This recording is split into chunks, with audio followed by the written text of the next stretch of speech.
Hello friends, আমি আবারও চলে এলাম নতুন একটা ভিডিও নিয়ে আপনাদের সাথে শেয়ার করতে।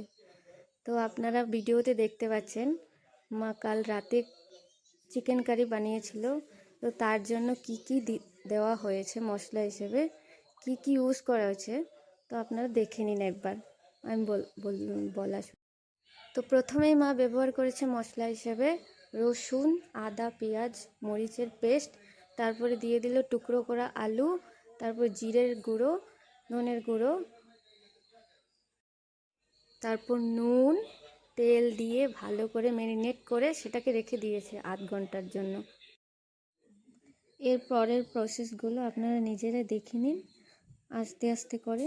আমি এটা খুব স্লো মোশনে করেছি ভিডিওটা, তাহলে দেখতে অনেক ভিউয়ার্সের সুবিধা হবে হয়তো, সেই জন্য। কিন্তু চিকেনটা অনেক ভালো হয়েছিল, আর ম্যারিনেটটা দেখেই মানে জিভে জল চলে আসলো যে ম্যারিনেটটাই এত ভালো হয়েছিল, তাহলে ভাবুন তরকারিটা কত ভালো হয়েছিল। ওরা আপনারা দেখতে থাকেন, আমি বলবো নেক্সট ধাপগুলো কি কি করেছিল।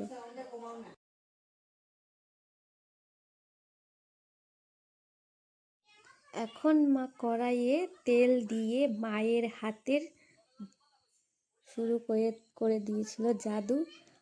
দেখুন, প্রথমেই তেল দিয়ে দিল শুকনো লঙ্কা, তারপরে তেজপাতা, তারপরে পেঁয়াজ, এইসব দিয়ে ভালো করে ভাজা করে নিয়ে তারপরে দিয়ে দিল ওই পেস্ট করে রাখা হাফ মশলাটা।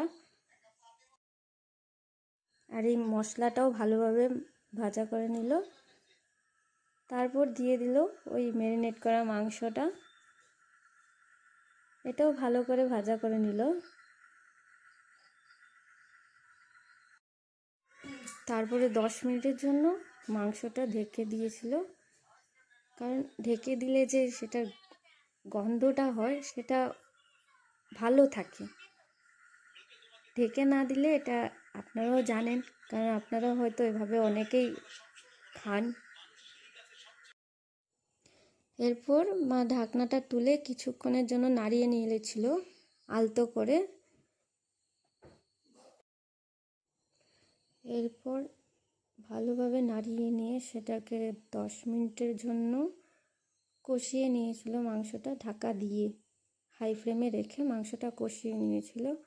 তারপরে যখন ভালোভাবে সে মাংসটা কষানো হয়ে গেছিল, তারপর দিয়ে দিয়েছিল বেশ খানিকটা জল অ্যাড করেছিল। এরপর জল দেওয়ার সাথে সাথেই ঢাকনাটা দিয়ে দিয়েছিল কিছুক্ষণের জন্য। তারপরেই রেডি হয়ে গিয়েছিল আমাদের মাংস। তো ঢাকনাটা তুলেই আমরা তাড়াতাড়ি করে মাংসটা সার্ভ করে নিয়ে খেয়েও নিয়েছিলাম। সেটাই হলো আজকের বানানো ব্লগ, মানে মাংসর কারি ব্লগ।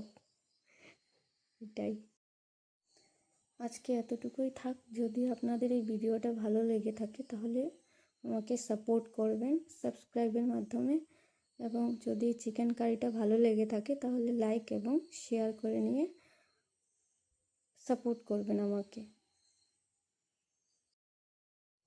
আর যদি আমার ভিডিওগুলো আপনাদের কাছে ভালো লেগে থাকে তাহলে আমাকে কমেন্টে অবশ্যই বলবেন, তাহলে আমি থার্ড ব্লগ দেওয়ার চেষ্টা করব। আমার ভিডিও যদি ভালো লেগে থাকে তাহলে অবশ্যই আপনারা কমেন্টে কিছু লিখুন আমার উদ্দেশ্যে, আর বেশি বেশি করে সাপোর্ট দিন প্লিজ। রিকোয়েস্ট আপনাদের কাছে, সাবস্ক্রাইব করুন, আমাকে সাপোর্ট করুন, যাতে করে এই চ্যানেলটাকে আরও এগিয়ে নিয়ে যেতে পারি আপনাদের মাধ্যমে, আপনাদের আশীর্বাদে। এইটুকুই আজকে।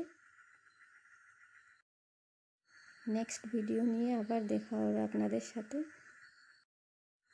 Good night all, sweet dreams.